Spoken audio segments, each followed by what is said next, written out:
Одобрено е обвинението за пожарот во Кочанската дискотека Пулс, во кој загинаа 62 луѓе, а над 200 беа повредени. Од Скопскиот кривичен суд, која презема надлежноста од Кочанскиот, соопштија дека биле ангажирани сите расположливи ресурси за навремено и законито постапување, за да не се создадат непотребни пропусти кои беа компрометирале постапката. Оттаму уште еднаш потенцираа дека судот се соочува со потешкоти во доставата на обвинението до обвинетите и нивните бранители. Дополнителен проблем било и тоа што во првично поднесеното обвинение Кочанскиот суд целосно не ги навел личните податоци на обвинетите, како и адресите каде се издржува куќниот притвор.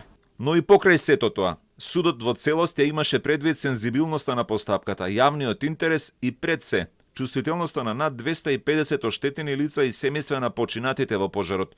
Токму поради тоа се обиде на најефикасен начин да ги исполни сите законски обврски и да го оцени актот во предвидениот законски рок. За пожарот кој се случи на 16 март годинава на концерт на групата ДНК, обвинети се 34 луѓе и 3 фирми, се гонат за тешки дела против општата сигурност. На обвинителна клупа ќе седне газдата на Пулс Дејан Јованов Деко, како и неговиот син Михајло и неговиот брат Тодор, но и Митко Стојанов, директорот на фирмата МММ Кафе, на чие име била едната лиценца на дискотеката. Собственикот на објектот Гроздан Милковски, кој го дал под закуп објектот. Милка Идровска од Венци проект, која го изготвила проектот, иако знаела дека објектот не може да биде дискотека. Двајца поранешни министри за економија Крешник Бектеши и Валјон Сарачини, екс-државната секретарка Размена Чекик Дуровиќ и 5 мина службеници кои издале лиценци за Пулс, иако не ги задоволувала минимално техничките услови.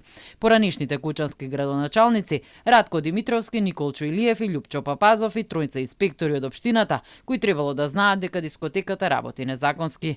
Екс-директорите на ДЗС Шабан Салио, Аднан Џаферовски, Беки Максути, Джева Целами заедно со инспектор од оваа институција. Четворица службеници од државниот пазарен инспекторат бидејќи не изрекле забрана за вршење на дејност.